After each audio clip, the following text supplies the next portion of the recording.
You think you're buying a memory, but you're actually buying a product built from one. That rush of warmth you feel when you see a reboot of your favorite 90s cartoon, a reissued sneaker, or an old soda label isn't an accident. It's design, deliberate and data-driven. It's commerce wrapped in emotion, a feeling converted into a financial model.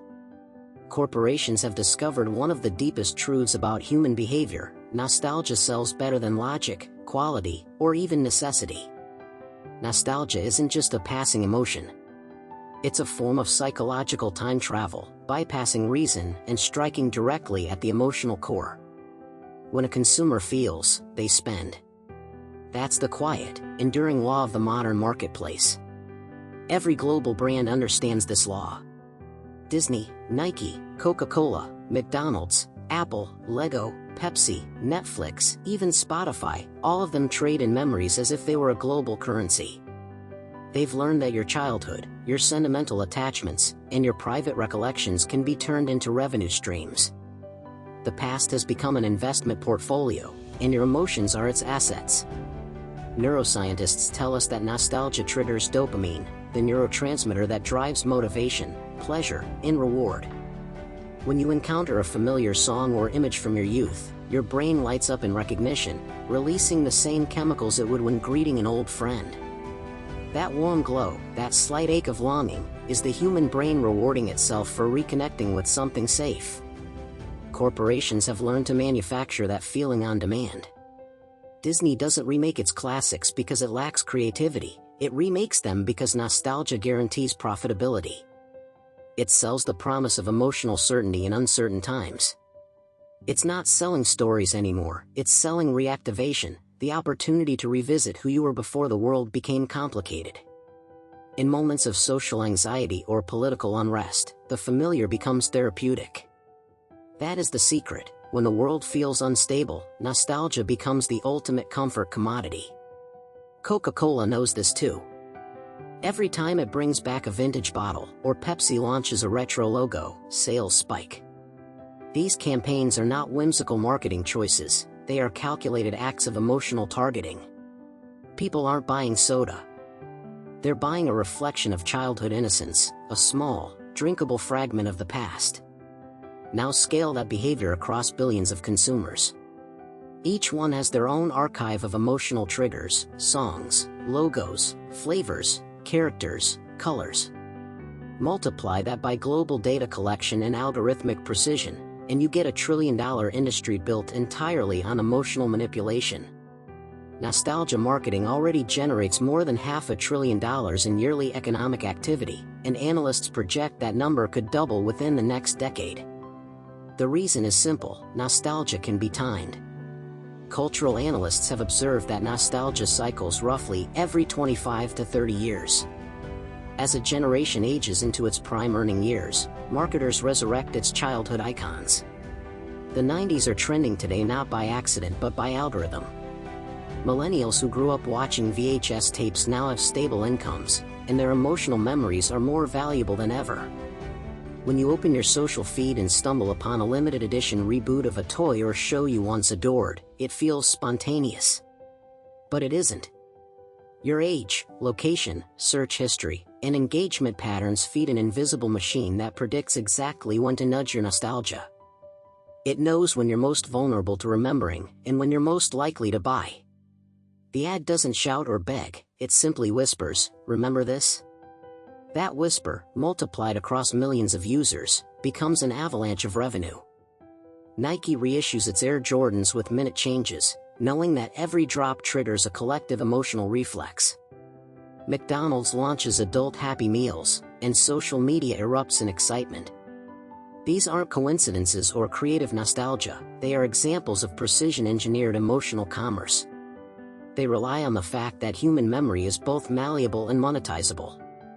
Social media platforms amplify the cycle. Throwback Thursdays, on this day reminders, and vintage filters train you to associate reflection with pleasure. Every notification is a small dose of dopamine. Every like on an old photo reinforces the idea that revisiting the past is rewarding.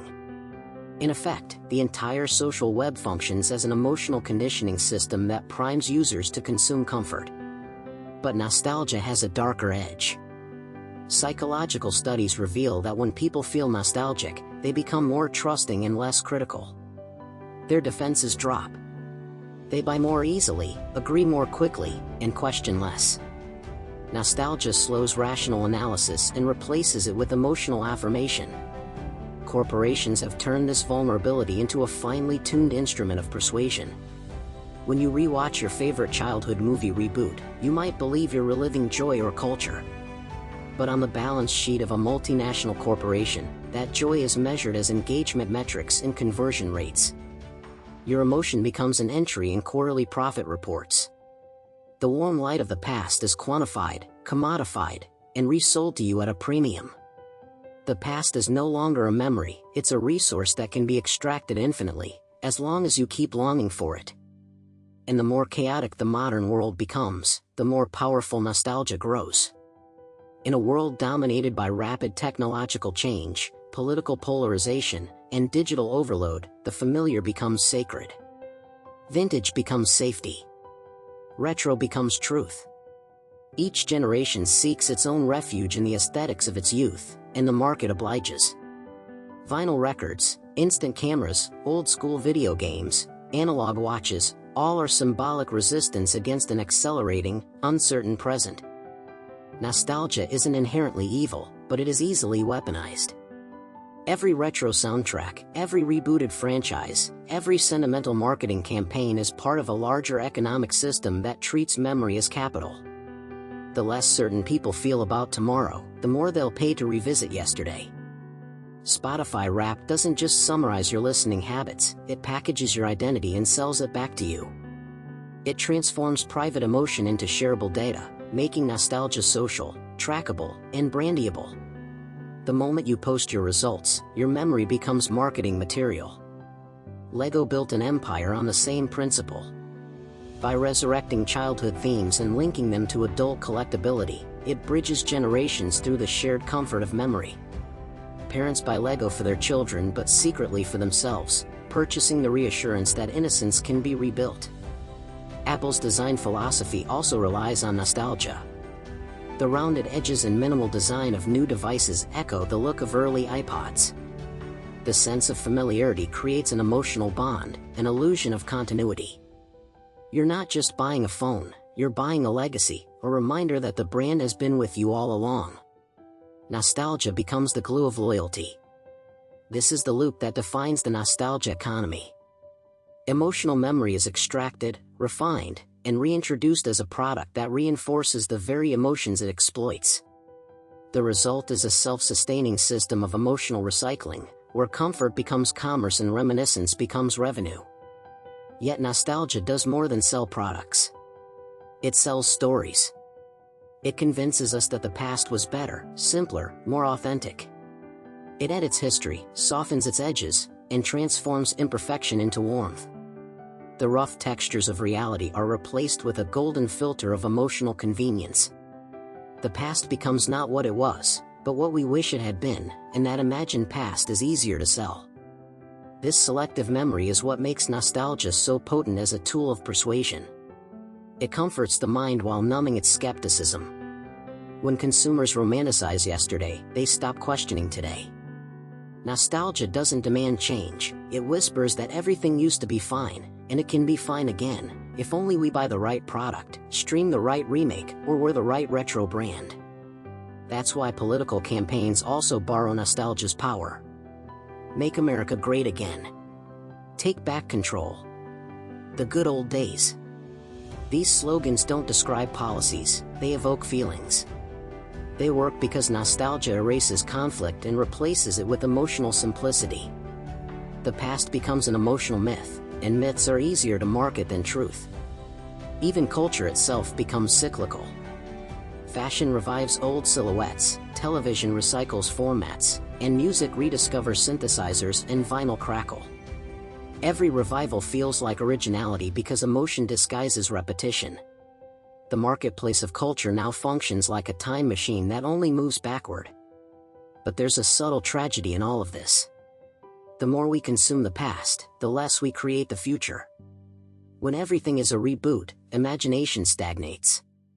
the emotional safety of nostalgia can slowly erode innovation. And that, perhaps, is the most profitable outcome of all, for when people stop imagining new worlds, they cling to old ones, and old ones are already owned. The irony is that the faster the world becomes, the more seductive nostalgia grows.